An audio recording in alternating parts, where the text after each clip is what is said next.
Instagram telling me that I need to go make videos and all this other stuff, but I just had a child and I wanted to bond with my child, so he comes first, and that's why I wasn't making any videos.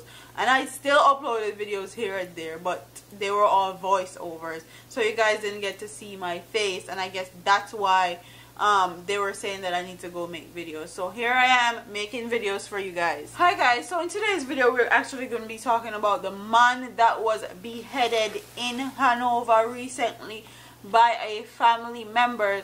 And hi guys, welcome to welcome to Brains and the Beat here on YouTube.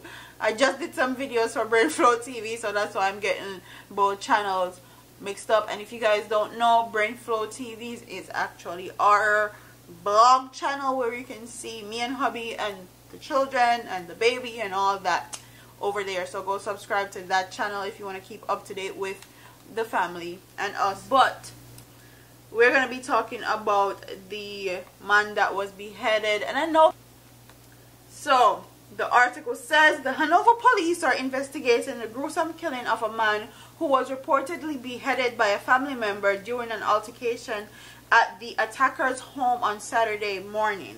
The deceased have been identified as 25-year-old Keneal Hall of Regina District in the parish. Reports from the Lucy police are that about 9 a.m. Hall went to visit his relative at River Road District in the parish after calls to the relative's telephone went unanswered. While at the relative house, an altercation developed between them, during which a machete was brought into play. Hall was chopped multiple times and his head severed. Upon the arrival of the police, who were summoned, the scene was processed and the mutilated body was removed. The Lucy police, who are investigating, are still in search of the suspect for questioning. So that means the person who chop up in relative Hall, Keneal Hall, has disappeared. They can't find him. The bizarre incident come on the heels of a double murder in the parish last Wednesday night, when an elderly woman and her grandson were brutally gunned down at their homes. The deceased have been identified as Lauren Frade, 91, and her grandson Jesse Spence, 15, of Malcolm Heights in Lucy.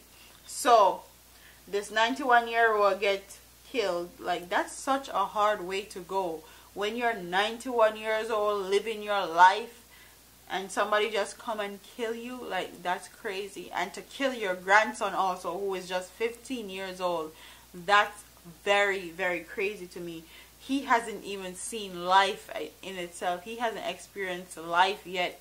And even Keneal Hall, the 25-year-old that was beheaded, basically, he hasn't experienced life. 25 years old, you're still going through the motions. You're still trying to figure out who you are and what you're trying to do with your life. So I'm sure he hasn't full joy or fully lived out his life yet. And I can't fathom as to why a family member would actually behead another family member. But in Jamaica, we're living in very, very serious times. I don't know if it's because of the food that they're eating, or is it because of the lack of sympathy and the lack of empathy in our people, or is it just because people just don't care that much for each other anymore? I don't know what type of altercation you can have with a family member that would warrant you chopping them up and then going as far as beheading them. And I know a lot of people will make excuses for people like this and say that, oh, he blocked out, oh, he didn't know what he was doing. But if you're going to be in an argument with somebody, then I'm sure you're going to know that you're going to get mad, or you're going to act out of character or something. But to go as far as actually grabbing a machete and actually trying to go towards your family member and actually chop them up and beheading somebody, that is very gruesome.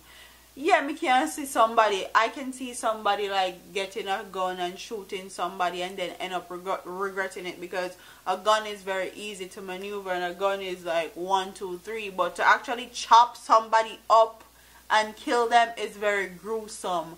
It's very bloody. You have to like raise your hand. You have to like put in a lot of work, and then to go as far as beheading somebody, that in itself is very gruesome. But comment in the comment section and tell me what you guys think about this story.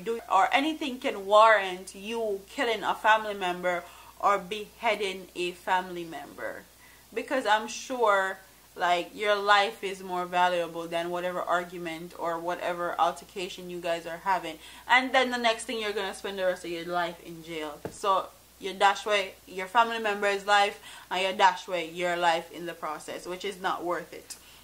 But comment in the comment section and tell me what you guys think. Do you think that the relative block out and just chop up him relative? Do you think that they just went overboard with the arguing? Or do you think that something happened behind the scenes, something very serious, and that's why they got into the altercation? Comment in the comment section and tell me what you guys think about this story. Do you think that we're lacking empathy? Is something in our food that we're eating? We're just not as empathetic or caring for each other anymore? Comment and tell me what you guys think about this story. I would love to hear your thoughts and opinions, and I'll see you in my next video. Don't forget to like, comment, share, and subscribe to your girl here on YouTube. I'm out of here, man.